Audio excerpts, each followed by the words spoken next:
news for this world.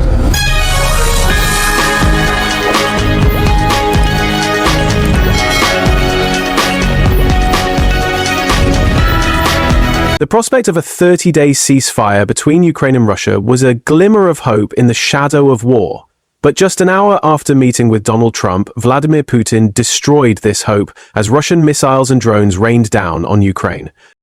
Kyiv had already seen that this scenario was inevitable. Ukrainian President Vladimir Zelenskyy sought full peace, saying that to discuss a partial ceasefire is to step back. But Vladimir Putin had other intentions. Moscow's betrayal sparked an explosion of anger in Kyiv. Ukraine immediately responded to the Russian aggression. Critical military installations in Engels and Kadal were targeted, but the biggest blow landed in Crimea. Ukrainian drones disabled Russian air defense systems in Crimea, blinding radars. The biggest shock of the attack took place in the waters of the Black Sea. The Russian Black Sea Fleet, which had already suffered heavy losses, suffered even more with the destruction of another warship. Could this latest attack turn Vladimir Putin's fears of losing Crimea into reality? How can Russia respond to this retaliatory attack? For answers to these questions and more, our video begins. But first, please do not forget to subscribe to our channel, turn on notifications, and give us a way to stay up to date with our content.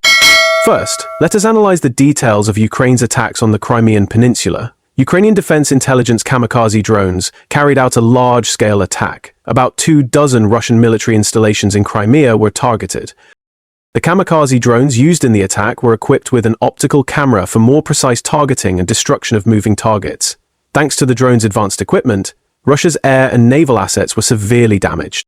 The most notable element of the attack was the tugboat Fedor Europe. The tug was built in 2010 and operated by Ukraine's state oil and gas company Chornomornaftogaz, which came under Russian control after the annexation of Crimea. The attack on the vessel was first reported in December 2024, and it was stated that the drone hit the Europe above the waterline, causing damage but not sinking it. The newly released video shows typical footage often seen in FPV drone attacks. The footage clearly shows the drone approaching the target at high speed and the signal being interrupted just before the collision. This footage confirms the successful attack by Ukrainian drones on the Russian Navy.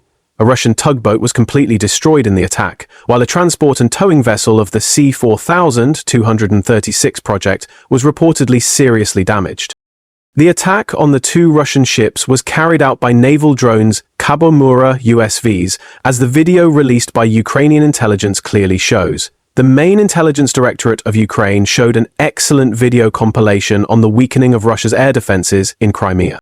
The video lasts 3 minutes, during which a significant number of radar systems are destroyed in a short period of time using attack drones. Defense intelligence reported that among the damaged equipment, radar and air defense systems were also destroyed, including 3 Pantsir S-1 missile systems and a Mi-8 helicopter. Thus, the destruction of 248 Ye-6K1 Polet air defense radar systems, 21 L-125 Neolit SV radar systems, and 339 N6 Castor II E2 radar systems were recorded. The fire control system of the 9S-19 Imbir radar and the Neolit M59 N6 E Prikaz G and M radars were also damaged. In addition to the radars, the launcher of the S-300 SV system, the command centers of the ST-68 radar, and the 39 N6 Castor II E2 radar were also hit.